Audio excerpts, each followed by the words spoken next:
Good afternoon, my name is Summer McDonald. I am a DNP student at McKendree University, and with the support of my project committee, including project chair, Dr. Gilbreth, project co-chair, Dr. Wigman, and preceptor, Dr. Ashbrook, I completed my project entitled Using Metacognition and Cognitive Stacking to Reduce Cognitive Load in Nurse Residents Through Team-Based Simultaneous Multiple Patient Simulations. So the reason why I chose this project can be reflected in this figure here. According to the most recent National Nursing Workforce Surveys at the time, between 2022 and 2024, we did see an increase in the number of nurses who are nearing that retirement age, so age 60 plus, which we tended to expect because according to the NCSBN, we do have a prediction of losing about 800,000 registered nurses within the next 4 years. A lot of them are due to retirement with that. However, what we weren't expecting to see is that we actually saw a decrease as well in the number of nurses in our newest generations, aged 18 to 29. So the question became, well, where are our new nurses going if we're going to lose so many of our more seasoned nurses due to retirement? So according to the 2024 National Nursing Workforce Survey, nearly 40% of the over 500,000 nurses surveyed said that they will leave the nursing profession in the next 3 years. Those top 3 reasons were retirement, but also stress and burnout and workload. So we wanted to pick something that would have an impact of possibly helping reduce, especially stress and burnout, possibly even workload there. Now this data was not broken down when it comes to age demographics. However, according to Andrews et al. In 2024, 27% of new graduate nurses have left their nursing position, whereas only 11% of seasoned nurses did. So the question became, what's the biggest difference between newer nurses and seasoned nurses?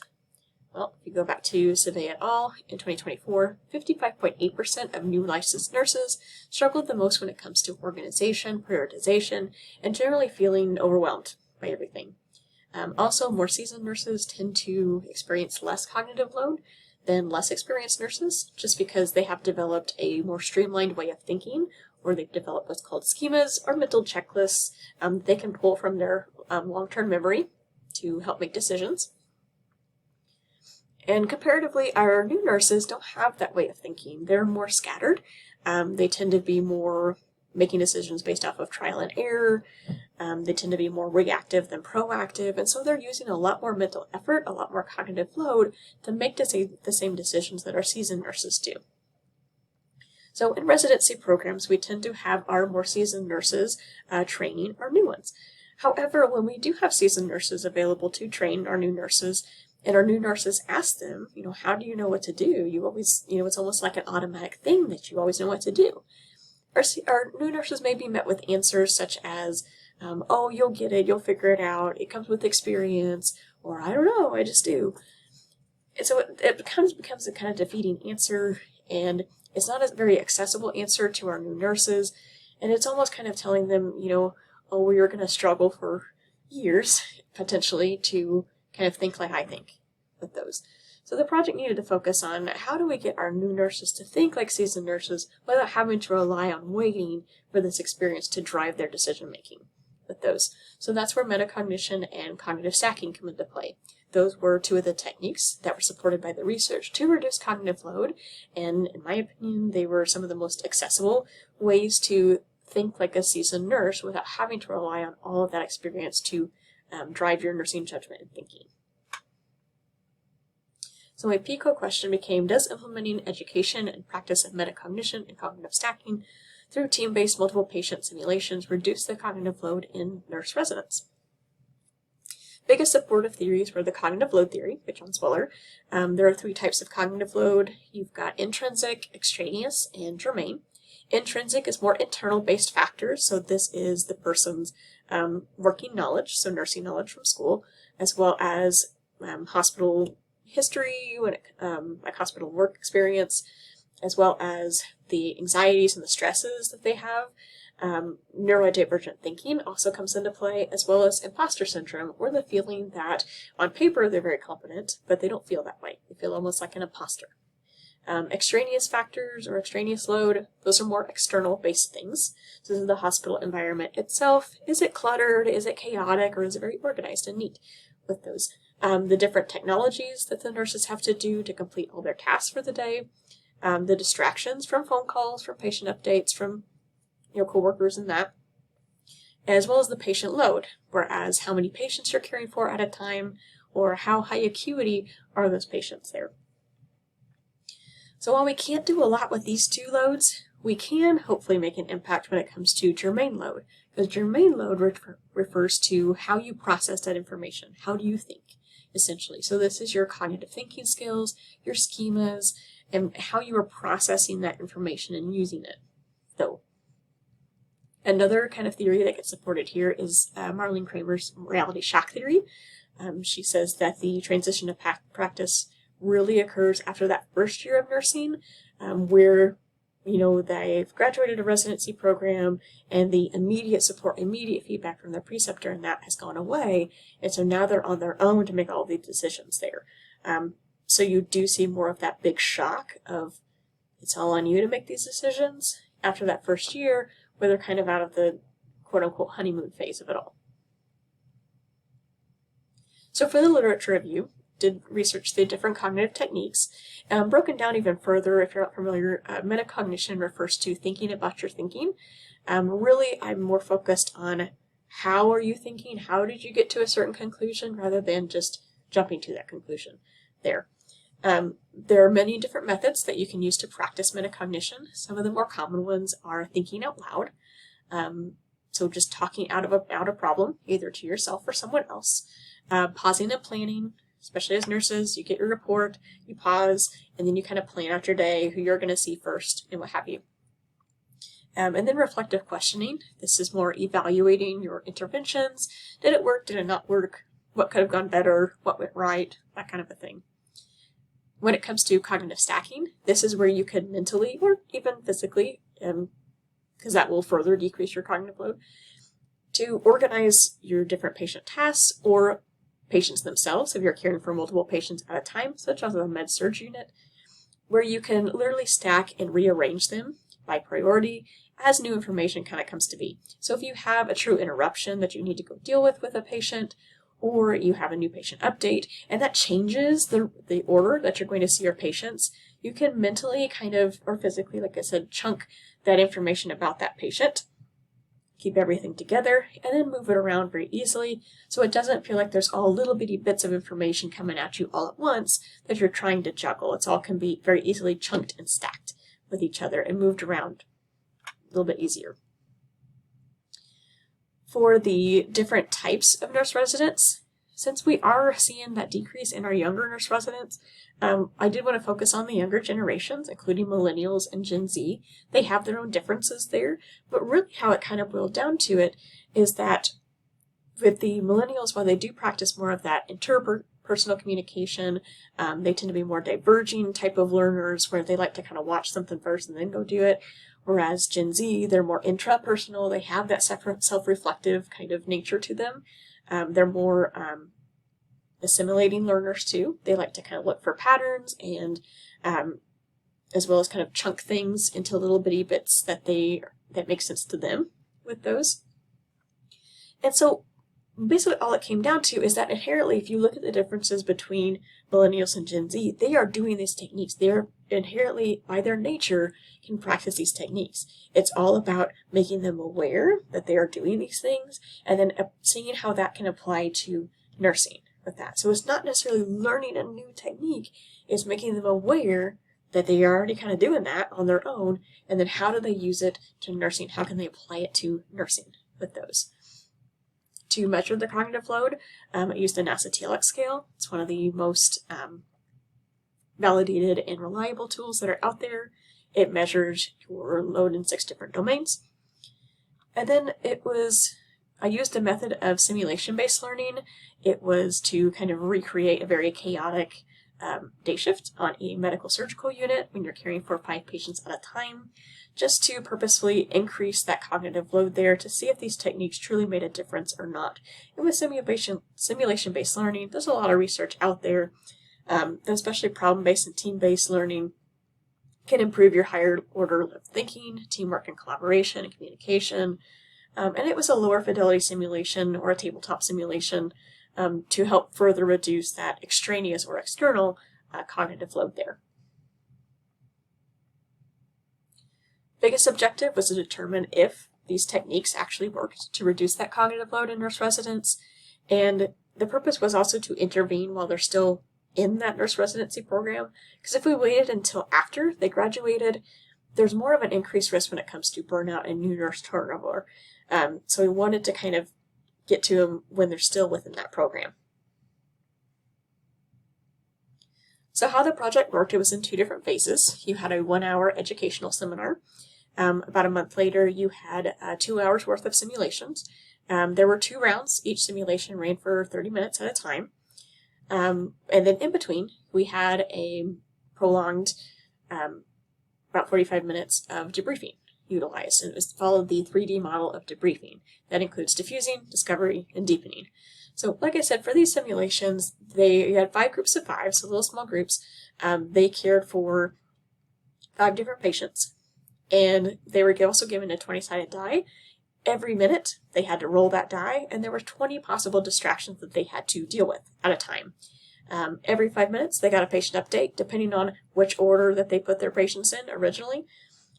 And chaos ensues, essentially, with those. That ran for 30 minutes. We paused. They had a time to diffuse and get their feelings out, get their anxieties down, all that good stuff. And then we can actually start learning and deepening things in that. So then we hit the discovery phase, where we talked about the techniques. So metacognition, cognitive stacking, how can we apply it to this simulation? How can we apply it to practice? What all does it mean again? So kind of re-embedding or re-implementing those types of things. And then deepening, we just repeated the simulation. So for the 2 rounds of simulation, they were the same groups, same patients, but there was still that randomization and controlled chaos, if you will, because there were 20 possible distractions that they could have every minute, and it was all literally a roll of a die where it told you what it would have, what you would kind of encounter or not encounter, as well as depending on the different orders of the patient, resulted in different updates for those patients too. So there was some randomization, even though same group, same patients were used with those. About 3 months later, just to check for sustainability purposes, they were also asked to fill out an online follow-up survey to see if those techniques were helpful and if they found themselves using them after a time. For quantitative data, after every round of simulations, the participants were asked to fill out the NASA TLX scale, measuring those 6 domains. And also after that simulation, the very end, they had an exit survey just to kind of measure different demographics, which generation did they fall in age-wise, their specialty, those types of things, as well as a place for comments that kind of went into the qualitative data that was measured too. And then, of course, that online follow-up survey as well. So the biggest results from the NASA TLX scale, in cohort 1, we had about 23 participants. So as you can see from the first and second simulations there was a decrease across the board in all the different 6 domains. Mental demand is like mental effort is probably the one that's most closely associated directly when it comes to cognitive load. Physical demand, temporal demand, or like time pressure, feeling rushed. Performance, how well do you think you did? That was a bit weird. The lower the score for performance actually means the better you thought you did with that, so it seems kind of backwards. Overall effort and frustration. How frustrated did you feel doing this? There was some attrition rate with cohort 1, however, it did still reflect a decrease in findings. For cohort 2, there was 24 participants, and for the most part, you did also see a decrease in the medians for the NASA TLX scores. Physical demand did raise between simulations as well as effort, and these are using the raw scores from the TLX scale. And I chose the medians just because if I used the averages, it would greatly skew the results, since there was a big wide range as to how people measured the data. For the qualitative data, I actually used ChatGPT as a tool to perform a frequency and thematic pattern analysis to detect correlations between the different generations. Some of the most frequent words used were helpful, educational, fun, enjoyed, For the younger Gen Z residents, ages 18 to 24, dominant language patterns depicted an emphasis on fun, enjoyment, and engagement. For the older Gen Z and younger millennials, ages 25 to 30, dominant language patterns were more process-oriented and focused on self-reflection and how to translate the experience into nursing practice. If we dive into like a visual for the mental demand, like I said, that's kind of the most direct correlation when it comes to cognitive load itself. So between the two cohorts, or between the different simulations, there was box plot analysis that was performed just to measure how the scores actually visually showed up with those. With box plot analysis, the whiter the box, the more variables that you have, or the more variety you have in your answers. The line across them is your median. And as you can see with cohort 1, the median did decrease. However, there was about equal parts variety between the scores there. As for cohort 2, there was more consistency, especially after that second simulation. Again, there was also a decrease in the median. The little dots are outliers that are way out of range there. But there was more consistency during that second simulation after we debriefed.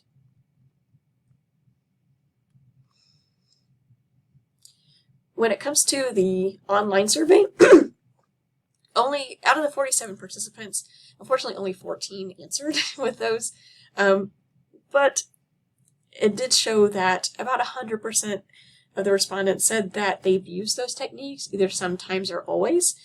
Most people said that they used them pretty often. As for how helpful they thought they were, 100% again said that they were sometimes to always helpful, with most saying that they were often helpful for them.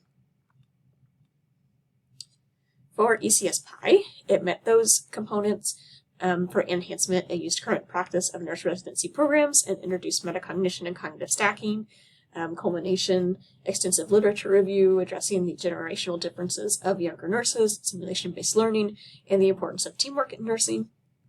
Partnerships, collaboration with local healthcare organizations and its nurse residency program, meetings with the nurse residency program director, approving stakeholders as well.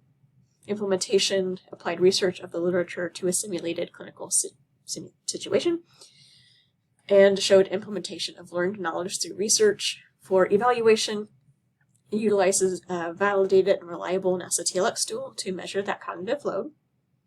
For ethical leadership principles, it followed the nursing code of ethics when it comes to beneficence, autonomy, and non-maleficence.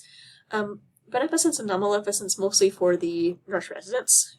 We always want them to succeed and be good nurses. So we wanted to try to find a way to kind of help them out, kind of better, especially their mental health and reduce that risk for burnout, so the non-maleficence. And also autonomy, because is meant to kind of give them a framework or a template that they can use to kind of base their thinking on, so they don't have to kind of wait it out and play the waiting game of waiting for their experience to drive their thinking at that point.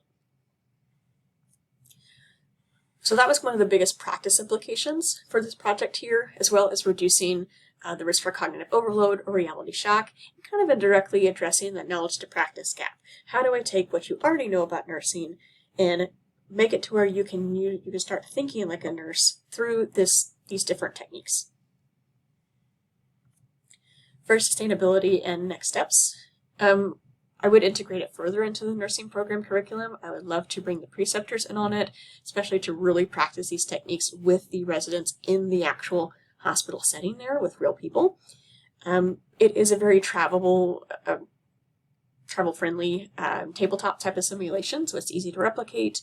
However, there was only one simulation coordinator for these simulations, so I would recommend 2 to 3 people just to stay on pace and have more control of that chaos there. So in conclusion, I did find that these were helpful in reducing the cognitive load for these nurse residents. I would love to do more research to kind of further see how they can be affected when it comes to nurse residents or new nurses in general and how they think. And it also offered an accessible reference or a framework of how to streamline their thinking without having to wait for that experience to take hold there. So thank you for listening, and these are all my references here.